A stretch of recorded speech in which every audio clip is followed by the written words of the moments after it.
Hello guys, welcome to my YouTube channel. നമ്മൾ ഇന്ന് ദൃശ്യം 3യുടെ ട്രെയിലർ റിയാക്ഷൻ ആണ് ചെയ്യാൻ പോകുന്നത്. ഫസ്റ്റ് ഓഫ് ഓൾ നമുക്ക് എല്ലാവർക്കും അറിയാം, കേരളത്തിൽ നിന്ന് ആദ്യമായിട്ട് 50 കോടി കിട്ടിയ സിനിമയാണ് ദൃശ്യം 1. അതുപോലത്തെ ഒരു സിനിമ പിന്നീട് ഞാൻ എക്സ്പീരിയൻസ് ചെയ്തിട്ടില്ല. ആൻഡ് പാർട്ട് 2 റിലീസ് ആകുമ്പോൾ തന്നെ എല്ലാവർക്കും സംശയമുണ്ടായിരുന്നു, എന്തിന് പാർട്ട് 2? പാർട്ട് 1 അടിപൊളിയല്ലേ? അതൊരു ഡിസാസ്റ്റർ ആവാൻ സാധ്യതയുള്ളൊരു ചാൻസ് എല്ലാവരെയും ഞെട്ടിച്ചുകൊണ്ട് പാർട്ട് 2വും ചിത്തു പൊളിച്ചു. ബട്ട് അത് അൺഫോർച്ചുനേറ്റ്ലി അവരത് തിയേറ്ററിൽ റിലീസ് ചെയ്യേണ്ട പടമായിരുന്നു. ആൻഡ് അത് കോവിഡ് കാരണം അത് OTTയിലാണ് റിലീസായത്. സോ പാർട്ട് 1ഉം പാർട്ട് 2വും അങ്ങനെ കഴിഞ്ഞിരിക്കും. നമ്മൾ ഇനി പാർട്ട് 3 എന്ന് കേൾക്കുമ്പോൾ നമ്മൾ വിചാരിക്കും, ഇനി എന്തിനാണ് ഒരു പാർട്ട് 3? നമ്മൾ പാർട്ട് 2 വരുന്നുണ്ടെന്ന് കേട്ടപ്പോൾ തന്നെ ആലോചിച്ച പോലെ തന്നെ ഇനി പാർട്ട് 2 വേണം, പാർട്ട് 3 വേണോ? ആ ഒരു ഫീലാണ് എനിക്കും. നല്ലൊരു അവസാനം കിട്ടിയതാണ് പാർട്ട് 2-ന്. ആൻഡ് പാർട്ട് 3ൻ്റെ അവസ്ഥ എന്താണെന്ന് ആർക്കും അറിയില്ല. എന്താണ് ത്രെഡ് എന്ന് പോലും ഒരു ഐഡിയ ഇല്ല. പാർട്ട് 2ൻ്റെ ത്രെഡ് തന്നെ ഒരു കോംപ്ലിക്കേറ്റഡ് ആണ്. എന്തായാലും നമുക്ക് ട്രെയിലർ കണ്ടിട്ട് ബാക്കി കാര്യങ്ങൾ തീരുമാനിക്കാം. Okay guys.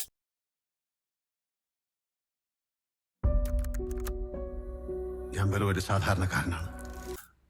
2013 ഞങ്ങളൊരു സാധാരണക്കാരൻ. ഇത് ഇത് ഇത് ഇത് ഇത് കേട്ട് ഞങ്ങൾ മടുത്ത് സാധാരണക്കാരനാണെന്ന്.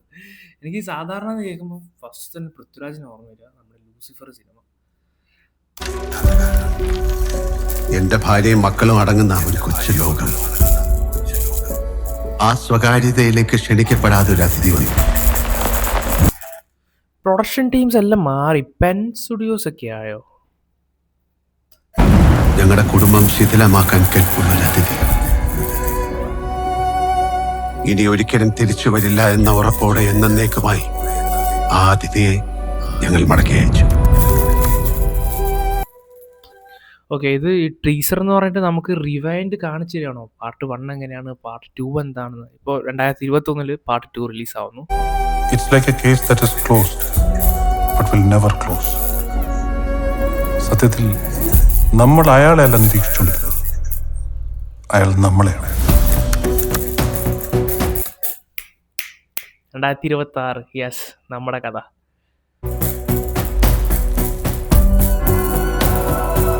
ജനിച്ചപ്പം മുതൽ തുടങ്ങിയതാണ് എൻ്റെ ഈ യുദ്ധം. ഓക്കെ, ശരിയാ, ഞാൻ പറഞ്ഞ എനിക്കൊരു ലൂസിഫറിൻ്റെ ഒരു ഷോട്ട് ഫീൽ ചെയ്തു. സ്വന്തമെന്ന് പറയാൻ ആരുമില്ലായിരുന്നു. കഷ്ടപ്പെട്ട് അധ്വാനിച്ച് ഞാൻ സ്വന്തമാക്കിയതാണ് എൻ്റെ കുടുംബം. അത് തകരുമെന്നൊരു ഘട്ടം വന്നപ്പോ മുന്നും പിന്നും ചിന്തിക്കാതെ പ്രവർത്തിച്ചു പോയി. അതിനിടയിൽ ആരൊക്കെ വേദനിക്കുന്നെന്ന് ഞാൻ മനസ്സിലാക്കിയില്ല. ഇപ്പൊ പേടിയാ സാറേ. പേടിയാവുന്ന സാറേന്നോ? അത് കർത്താവിനോട് സംസാരിക്കുന്നതല്ല, പേടിയാവുന്ന സാറേന്ന്. ഇവിടെ പോലീസ് ഇപ്പോൾ ആരാണ് ജോർജ് കുട്ടിക്ക് കമ്പനി ആയിട്ടുള്ളത്? കോൺസ്റ്റബിൾ അല്ലേ? ഇനി ഏറ്റു പറയോ? കാരണം എത്ര വെച്ചിട്ടാണ് ഇതിങ്ങനെ തലയിൽ വെച്ച് നടക്കുക? നോക്കാം. ഇതുപോലെ ഇനി ആരൊക്കെ ഉണ്ടെന്ന് എനിക്കറിയില്ല.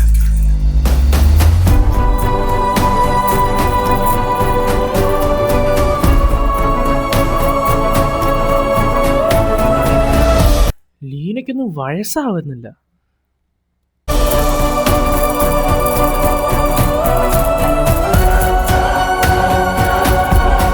ആന്റണി പെരുമ്പാവൂർ തന്നെയാട്ടോ പ്രൊഡ്യൂസർ. പക്ഷെ നേരത്തെ കാണിച്ചത് ചിലപ്പോൾ ഡിസ്ട്രിബ്യൂഷൻ ആയിരിക്കും. ചിത്തു ജോസഫ്.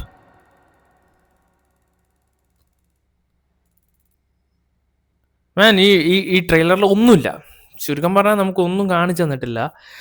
പാർട്ട് 1ൻ്റെ ഒരു സീൻ കാണിച്ചു, പാർട്ട് 2 എങ്ങനെയാണെന്ന് കാണിച്ചു, 2026 പാർട്ട് 3. പുള്ളി ആരോടോ മൂപ്പര് സങ്കടം പറഞ്ഞു. Trailer the end. ഈ ട്രെയിലറിനെ കുറിച്ച് ഇത് ടീസറാണെന്ന് തോന്നുന്നു. ടീസർ ശരിക്കും ഒരു ടീസറും ട്രെയിലറും എന്ന് പറയുകയാണെങ്കിൽ നമുക്കൊരു ഐഡിയയും തരരുത്. അങ്ങനെയാണ് വേണ്ടത്, എന്നാലേ നമുക്ക് തിയേറ്ററിൽ നിന്ന് ആ ഒരു ഫുൾ എക്സ്പീരിയൻസ് കിട്ടൂ. ആൻഡ് എനിക്കിപ്പോഴും still the past never stay silent. ശരിയാണ്, സത്യം എന്നാലും ഒരു ദിവസം പുറത്ത് വരും. ഇതാണ് സിനിമേൻ്റെ സബ്ടൈറ്റിങ്. എന്നിരുന്നാലും എനിക്കിപ്പോഴും ഞാൻ ആലോചിക്കുന്നത് പാർട്ട് 2-നെക്കാട്ടും പാർട്ട് 1-നെക്കാട്ടും അടിപൊളി ആയാൽ മാത്രമാണ് പ്രേക്ഷകർ ഇത് ഏറ്റെടുക്കുള്ളൂ.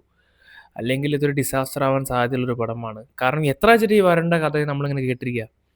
ആൻഡ് പാർട്ട് 1-ൽ നമുക്കറിയാം അത് ഒരു ഭയങ്കര ത്രില്ലിംഗ് ആണ്.